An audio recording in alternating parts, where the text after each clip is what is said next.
তাই ডিজিটাল এডুকেয়ারে আবারও সবাইকে স্বাগত। আমি তোমাদের বাংলা বিষয় শিক্ষক বিপুল স্যার। চলে আসলাম দ্বাদশ শ্রেণীর যে সাহিত্যের ইতিহাস বলে একটা টপিক আছে, সেই সাহিত্যের ইতিহাসের বাংলা গানের ধারায় রজনীকান্ত সেনের অবদান সম্পর্কে আলোচনা করার জন্য।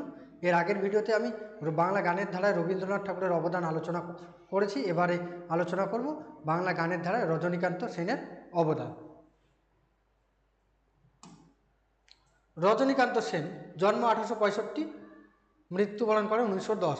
ছিলেন রবীন্দ্রনাথ ও দ্বিজেন্দ্র লালের অনুজ প্রতিম। মানে এখানে বলা হচ্ছে রজনীকান্ত বাংলা গানের ধারায় দ্বিজেন্দ্রলাল আর রবীন্দ্রনাথের পরে যদি কারো জায়গা হয় তিনি হলেন রজনীকান্ত সেন। স্বল্পকালের জীবদ্দশায় তিনি অসংখ্য স্মরণীয় গান রচনা করে গেছেন। তার গানের হিন্দুস্তানি মার্গ সঙ্গীত এবং টপ্পা, বাউল, কীর্তন প্রভৃতি সুরের প্রভাব দেখা যায়। এই যে রজনীকান্ত অল্প বছর বেঁচে ছিলেন, কিন্তু বাংলা গানের ধারায় তিনি অল্প বছর বেঁচেই তার অবদান রেখে গেছেন। তার গানগুলো কী কী? টপ্পা, বাউল, কীর্তন প্রভৃতি সুরের প্রভাব দেখা যায় তার গানের মধ্যে। রজনীকান্তের গানকে কয়েকটি পর্যায়ে ভাগ করা যায়: ভক্তি গীতি, বাণী, সুর, ভাব, কাব্য মাধুর্য, স্বকীয়তা এবং সহজ চলনে তার লেখা ভক্তিগীতিগুলি বাংলা গানের ভুবনে বিশিষ্ট হয়ে আছে। রজনীকান্ত সেনের গানের ধারার মধ্যে একটি হলো ভক্তিগীতি। তার ভক্তিগীতিগুলো আজও স্মরণীয় হয়ে আছে। তুমি নির্মল করো মঙ্গল করে মলিন মর্ম মুছাই, এই গানটা তোমাদের ছোট প্রশ্ন আসে। তুমি নির্মল করো মঙ্গল করে, গানটি কার লেখা? রজনীকান্ত সেনের। তারপরে আমি অকৃতি অধম, প্রেমে জল হয়ে যাও বলে প্রভৃতি এই প্রসঙ্গে উল্লেখযোগ্য। তার লেখা উমা সঙ্গীতগুলিও ভক্ত হৃদয়ে সহজ আকুতি ও আনন্দকে প্রকাশ করতে সক্ষম হয়েছে। তার লেখা উমা সঙ্গীত, উমা সঙ্গীতগুলো হলো এই যে বৈষ্ণব পদাবলী, শাক্ত পদাবলী আছে, শাক্ত পদাবলী উমাকে বা পার্বতীকে নিয়ে যে গানগুলো লেখা হচ্ছে সেগুলোকে বলছে উমা সঙ্গীত। ওমা উমা ও আনন্দ কোথা রাখি বল, কে দেখবি আয় আজ গিরি ভবন আনন্দের তরঙ্গে ভেসে যায়, ইত্যাদি গানগুলি শুনলেই এ কথা বোঝা যাবে। এই যে দুইটা গানের কথা বলা হলো, এগুলো হলো উমা সঙ্গীত। কার লেখা? রজনীকান্ত সেনের লেখা।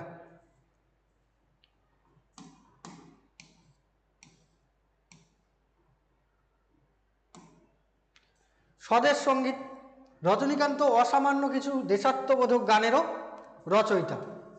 ভারত কাব্য নিকুঞ্জে জাগো সুমঙ্গল মহিমা, শ্যামল শস্য ভরা চিরশান্তি বিরাজিত, পুণ্যময়ী স্বস্তি স্বাগত, সুধি অভ্যাগত, জ্ঞান পরব্রত, সেই চন্দ্র সেই তপন সেই উজ্জ্বল ধারা, নম নম নম জননী বঙ্গ।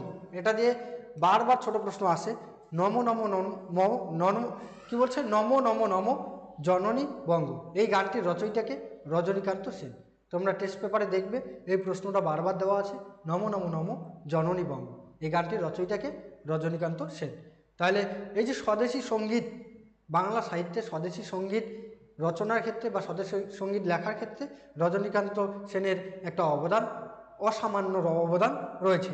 এবং বিশেষ করে মায়ের দেওয়া মোটা কাপড় মাথায় তুলে নিয়ে রে ভাই, এইটাও তোমাদের ছোট প্রশ্নের জন্য খুবই গুরুত্বপূর্ণ। মায়ের দেওয়া মোটা কাপড় মাথায় তুলে নিয়ে রে ভাই, গানটির রচয়িতাকে? রজনীকান্ত সেন। এই শ্রেণীতে পড়বে হাস্যরসাত্মক গান। রজনীকান্ত বেশ কিছু হাসির গানও রচনা করেছিলেন। যদি কুমড়োর মতো চালে ধরে রত পান্তোয়া শত শত। তিনি যে খালি স্বদেশ সঙ্গীত, ভক্তি সঙ্গীত রচনা করেছেন এমনটা নয়, তার পাশাপাশি তিনি অনেক হাস্যরসাত্মক গানও রচনা করেছেন। যেমন যদি কুমড়োর মতো চালে ধরে রত পান্তোয়া শত শত, রাজার হুন্ডা বাজার হুন্ডা কিন্না আইনা ঢাইলা দিছি পায় প্রভৃতি গান এ প্রসঙ্গে উল্লেখযোগ্য। বাণী ও কল্যাণী গ্রন্থদ্বয়ে রজনীকান্তের গানগুলি সংকলিত হয়েছে। এখানে ছোট প্রশ্ন হতে পারে, রজনীকান্ত সেনের গানগুলি কোন গ্রন্থে সংকলিত হয়েছে? বাণী আর কল্যাণী। মূলত তার ভক্তিগীতির নিবিড় আন্তরিক ও সারল্যমণ্ডিত ক্লান্তির কারণে বাঙালি সমাজে রজনীকান্ত পরিচিত হয়েছেন কান্ত কবি নামে।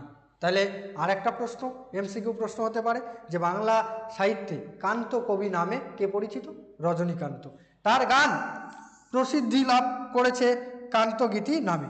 তাহলে কার গানগুলিকে কান্তগীতি নামে আখ্যা দেওয়া হচ্ছে? রজনীকান্ত সেনের।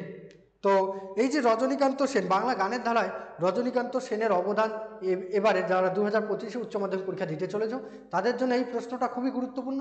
তোমরা অবশ্যই বাড়িতে এই নোটটা তৈরি করো। তোমরা ইচ্ছে করলে এখান থেকে ভিডিও থেকে স্ক্রিনশট নিয়ে রাখতে পারো, এটা লিখলেও পাস পাবে অবশ্যই। আর ভিডিওটি দেখে যদি তোমাদের ভালো লাগে লাইক, কমেন্ট, শেয়ার, সাবস্ক্রাইব করবে। ধন্যবাদ।